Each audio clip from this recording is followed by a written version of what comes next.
Later. O rolled out of bed in order to make himself some tea. As he drank it, he stared at his touchscreen, and when he opened a news site, he remembered that the mayoral elections were being held today. He checked for his polling place, and once he was done with breakfast, he went outside and headed for the elementary school down the street, where he would have to vote. On his way, he passed broken refrigerators, dirty sofas, empty bottles, and countless other garbage, as well as a number of election posters, many of them covered with black signs that bore communist symbols like hammer and sickle, and a call to boycott the elections.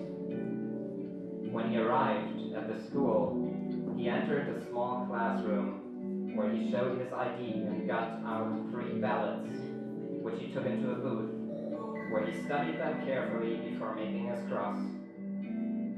Beside a number of fringe parties, there was the right-wing Populist Party at the bottom of the ballot.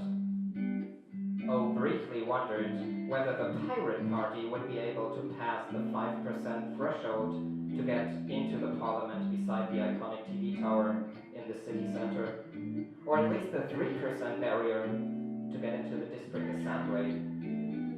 But when he remembered the latest polls, he decided not to waste his vote and gave the Green Party 3 crosses instead. He walked back home, picked up A, and they took the bus to her polling station that was located in a school as well.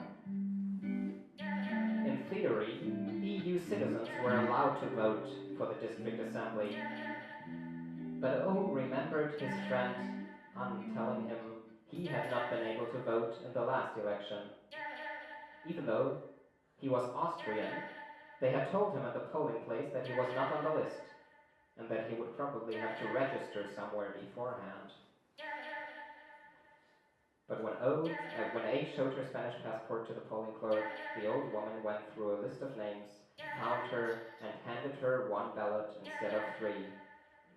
A disappeared into a booth, came back out, and threw the folded paper into the ballot box. O gave her a high five, and she gave him a tired smile.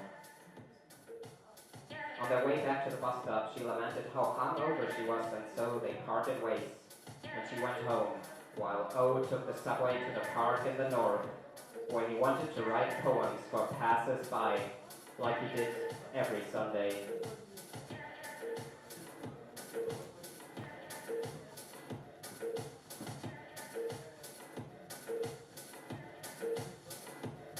When he arrived at the park, he was welcomed by countless musicians that lined the street in front of it and performed on the grass beside the paths through the park. O set up shop beside a band with keyboard and drums. He wrote himself a small slip, lit it, inhaled, and leaned back to listen to the sounds of the music for a while.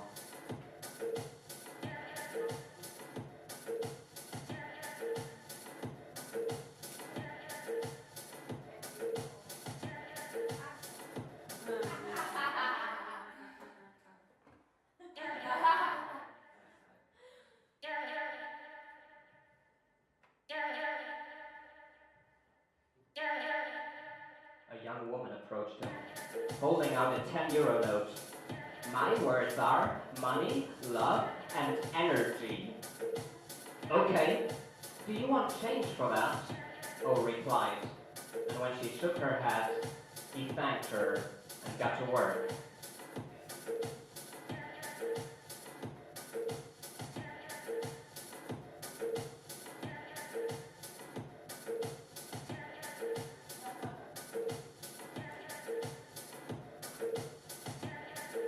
It's not all about the money, honey.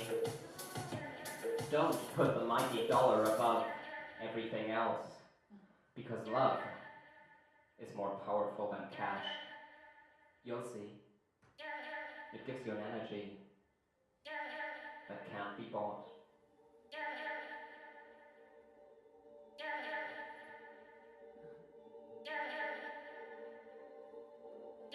He waved the woman over and asked her whom he should make the poem out to. She told him her name, and O handed her the paper.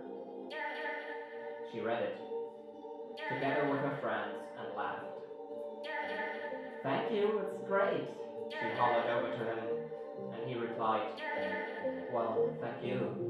It's kind of ironic that you gave me $10 for this, isn't it?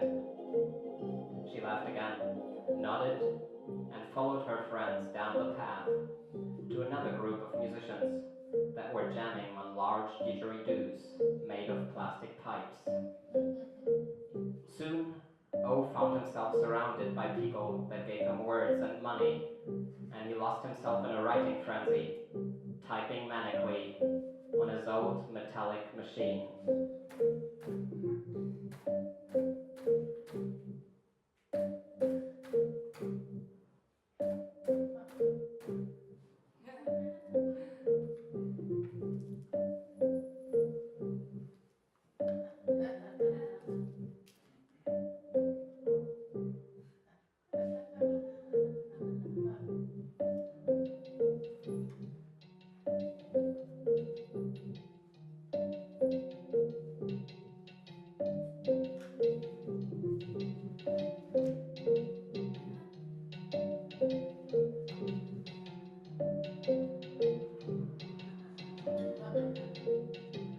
The origin of the reptiloids is unknown, but people have shown pictures of them to me, and to see is to believe. Their empire is made of pearls and illuminated by eternal fire, that they swarm around at night as they plot their fight to bring us down.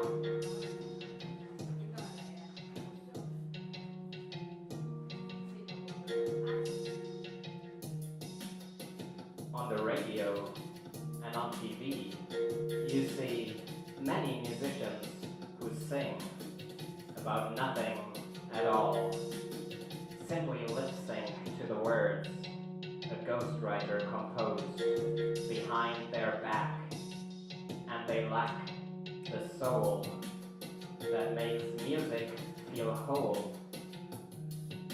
But they're musicians in the streets that sing from the heart, and their melodies are pure art.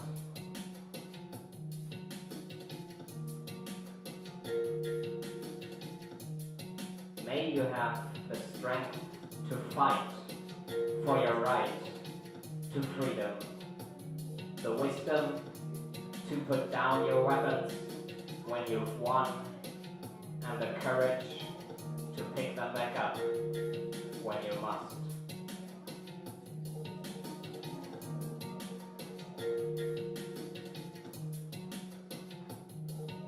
In your life, you should strive for lovely summer days with friends and family.